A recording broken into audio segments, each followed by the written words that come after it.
तो जो हिंट दिया उसको देखो, let x be any positive integer, कि भाई जो x है वो एक पॉजिटिव इंटीजर है, and b equals to 3। b की वैल्यू क्या है 3। अब आप बोलो कैसे पता, देखो ना 3q + 1 3q + 2 के फॉर्म में दिया है, तो b की वैल्यू क्या होगी 3 होगी। यहाँ पे लिख देंगे बाय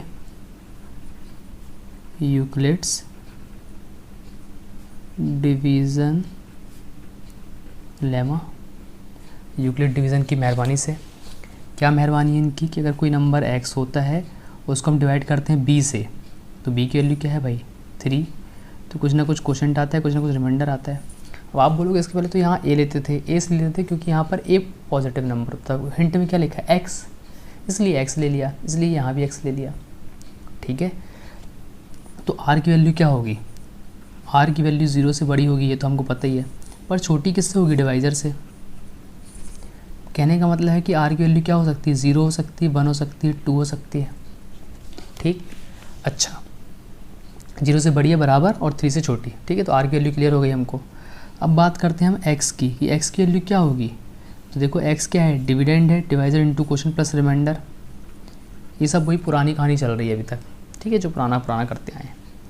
अच्छा, अब ध्यान समझना, मैं वैल्यू रखूँगा, x की वैल्यू क्या रख देता हूँ मैं, पहले r की वैल्यू में 0 रख देता हूँ, तो 3q + 0 हो जाएगा।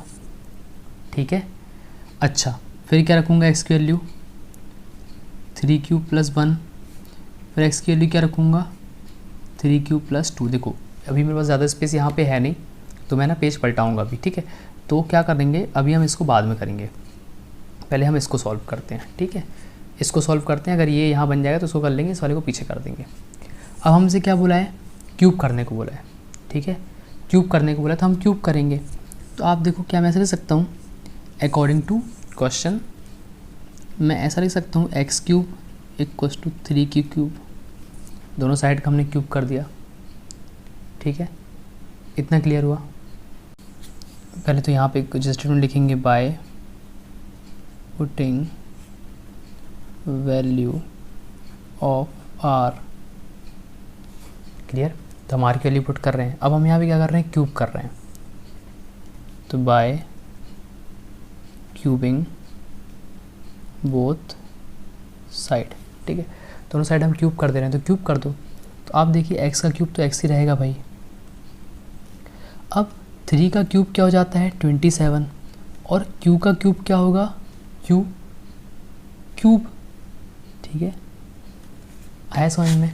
अच्छा अब देखो मुझे पता चला है कि भाई इसमें से क्या कॉमन लेना है, सब में 9 कॉमन लेना है, तो मैं 9 कॉमन लूँगा। ठीक है, तो देखो मैं क्या इसको दे सकता हूँ 9 × 3 क्यूब। क्यों ऐसा कर रहा हूँ मैं, क्योंकि मुझे 9 चाहिए। अब देखो क्योंकि मैं कुछ ना कुछ वैल्यू रखूँगा तो ये क्या बन जाएगा इंटीज़र, और उसने क्या बोला है कि अगर कोई इंटीज़र हो तो उसको क्या मान लेना आप m मान लेना। ठीक है, इस वाले में नहीं दिया है, इसके पहले वाले क्वेश्चन में दिया था, वही सेम क्वेश्चन है। ठीक है, मतलब वही सेम पार्ट है आगे का। तो इस वाले इंटीजर को मैं क्या मान लूँगा भाई m मान लूँगा, तो इसका मतलब है x³ क्या आ जाएगा 9m आ जाएगा कि नहीं आ जाएगा, आप बताओ। आ गया। अब देखो ये वाला पार्ट अपन पीछे करेंगे, इस वाले पार्ट को मैं यहीं पे करके दिखाता हूँ। ठीक है, बाय क्यूबिंग बोथ साइड, इसको तो भैया पीछे आपको पीछे करेंगे। ठीक है, तो ये एरो बना दे रहा हूँ, पीछे करेंगे इसको यहीं करना है। By cubing both side, cube करेंगे। ठीक है, तो डरना नहीं क्यूब से, अभी अपन सब कर लेंगे। 3q + 1 क्यूब, तो यहाँ का भी क्यूब किया, यहाँ का भी क्यूब किया। यहाँ का क्यूब तो बड़ा सिंपल है x³। अब क्यूब का फार्मूला पता है ना क्या होता है, देखो यहाँ पे फार्मूला लगेगा a + b होल क्यूब। क्या होता है a + b होल क्यूब, तो क्या होता है a³ + b³ + 3ab bracket a + b, यही होता है ना। देखो क्या मैं इसको ऐसे फॉर्म में ले सकता, a³, ये पीछे आ गया b³, पीछे आ गया b³, 3ab का मल्टीप्लाई जब हम a से करेंगे तो ये क्या हो जाएगा 3a² b, और जब इस 3ab का मल्टीप्लाई b से करेंगे तो 3a और b का मल्टीप्लाई b से होगा तो b² बन जाएगा।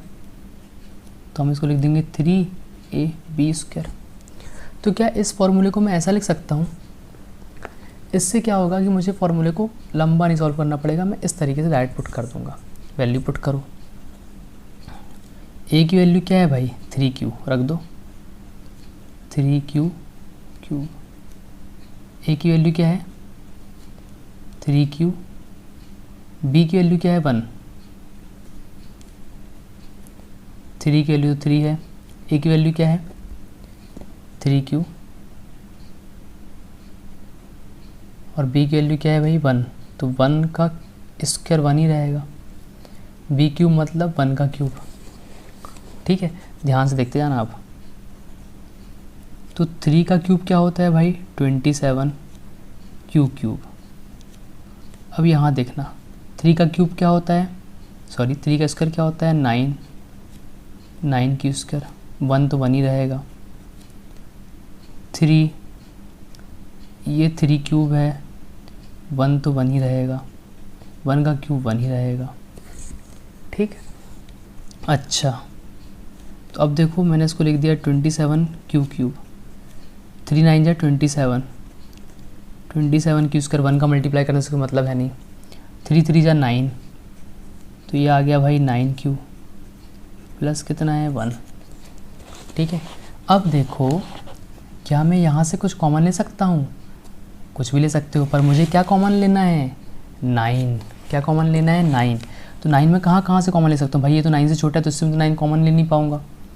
मैं यहाँ से 9 कॉमन ले सकता हूँ। तो देखो जब मैं 9 कॉमन लूँगा तो 9 3 जा 27, 9 3 जा 27, 9 1 जा 9। अब देखो जैसे ही मैं यहाँ पे q की वैल्यू पुट करूँगा तो ये m हो जाएगा कि नहीं हो जाएगा। तो इसका मतलब है कि इसको मैं क्या लिख सकता हूँ 9m + 1 लिख सकता हूँ ना। तो देखो एक x³ की वैल्यू क्या आ गई थी 9m और इस वाले x³ की वैल्यू क्या है 9m + 1। ठीक है, अब ये क्वेश्चन मैंने आपको बहुत अच्छे समझाया है इसलिए इतना लंबा हुआ है। ठीक है, आप चाहोगे तो इसको स्टेप बाय स्टेप करके देखना एक बार तो आपको समझ में जाएगा। ठीक है, और ये जो है ना ये q है q। ठीक है, क्लियर हुआ इतना। अब इस वाले को सॉल्व करते हैं तो आपको और अच्छे से बन जाएगा। इसको मैं अच्छे फैला के करूँगा। ठीक है, देखना बढ़िया समझ में जाएगा।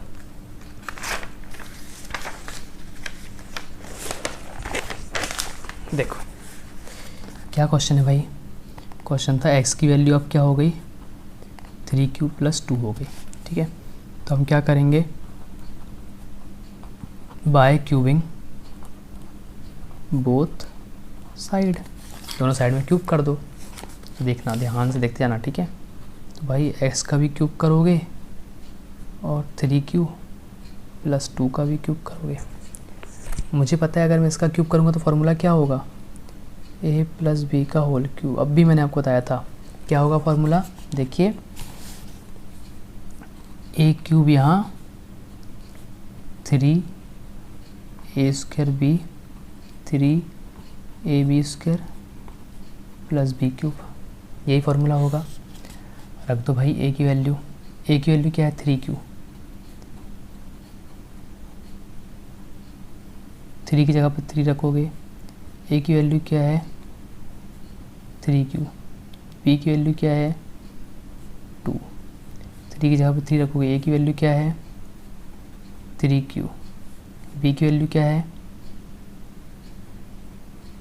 2, b की वैल्यू क्या है 2। तो देखो a की जगह पर a की वैल्यू 3ab 3ab² b³ रख दिया हमने, और यहाँ पे तो भाई x³ था। क्लियर हुआ इतना। अच्छा अब देखो 3³ तो 3 का क्यूब क्या होता है 27 q³। 3 का स्क्वायर क्या होता है 9³ 2 तो बेचारा वैसा ही है, 3 वैसे ही है, 3q वैसे ही है। 2 का स्क्वायर क्या हो जाएगा बेटा 4, 2³ कितना हो जाएगा 8। इतना समझ में आया आपको।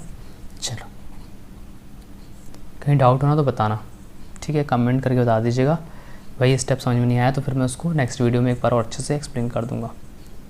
अब देखना 27 क्यूब 9 3 जा 27, 27 2 जा 54, 54 क्यू स्क्वायर 3 3 जा 9, 9 4 जा 9 4 जा 3 3 जा 9, 9 4 जा 36 प्लस 8। अब मैं 9 कहाँ से कॉमन ले सकता हूँ? 9 में इन सबसे कॉमन ले सकता हूँ, ठीक है। तो अब जब मैं 9 कॉमन लूँगा, मुझे कैसे पता 9 कॉमन लेना है? क्योंकि क्वेश्चन में दिया है ना क्वेश्चन में, ठीक है। तो देखो मैं 9 कॉमन लेता हूँ, तो 9 3 जा 27, 9 6 जा 54, 9 4 जा 36। इससे मैं 9 कॉमन ले सकता क्योंकि 9 से छोटा है।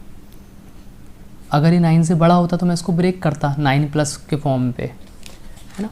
इसको मैं क्या मान लूँगा फिर से m, क्योंकि ये q के फॉर्म में आ गया और q की वैल्यू पुट करूँगा तो कुछ ना कुछ इंटीजर आएगा, और इंटीजर को क्या मान लेना है m। तो देखिए ये क्या हो गया 9m प्लस 8 हो गया। तो देखो यही तो बोला था उन्होंने, क्या क्या बोला था कि जब आप x को ब्रेक करोगे, जब आप क्यूब करोगे तो किसका फॉर्म आएगा? 9m का फॉर्म आएगा, आया? हाँ। 9m प्लस 1 का फॉर्म आएगा, आया? हाँ। और 9m प्लस 8 का फॉर्म आएगा। इतना क्लियर हुआ बस। तो हम कह देंगे कि भाई जो क्वेश्चन उन्होंने कहा था कि by using Euclid division lemma to show that the cube of any positive integer is either of the form 9m plus 1 और 9m प्लस 8, आ गया, ख़त्म, ठीक है। तो आपको बस कुछ नहीं करना है, आपको सिर्फ क्या करना है, इस वाले फार्मूले को ध्यान रखना है, ठीक है। इस तरह के क्वेश्चन आएंगे तो ये वाला फार्मूला ध्यान रखना, a³ plus b³ plus 3ab a plus b। ये वाला आपने पढ़ा होगा इस तरीके से, इसको मैंने ऐसे लिख दिया, ठीक है। आप ऐसे लिखोगे तो भी चल जाएगा। अच्छा, एक शॉर्टकट और बता देता हूँ इस वाले स्टेप में, देखो ध्यान समझना। यहाँ से मैं डायरेक्ट कॉमन ले सकता था 9, यहाँ से भी 9 कॉमन ले सकता था, यहाँ से भी 9 कॉमन ले सकता था, यहाँ से भी 9 कॉमन ले सकता था। कैसे भाई? 3 3 जा 9 लूँगा तो यहाँ बचेगा 4q, देखते जाना। 3 3 जा 9 ले लिया तो यहाँ क्या बचेगा? 4q। यहाँ से 9 ले लिया तो बचा क्या? 3 2 जा 6। यहाँ से 9 ले लिया तो 9 3 जा 27। आया समझ में? प्लस में क्या है? 8। तो मैं डायरेक्ट इस वाले स्टेप में पहुँच जाता ही है, मुझे ये वाला स्टेप नहीं करना पड़ता, ठीक है। तो यहाँ पर हमारी एक्सरसाइज 1.1 होती है फिनिश। नेक्स्ट क्लास में हम पढ़ेंगे क्या? फंडामेंटल थ्योरम ऑफ अर्थमेटिक, ठीक है।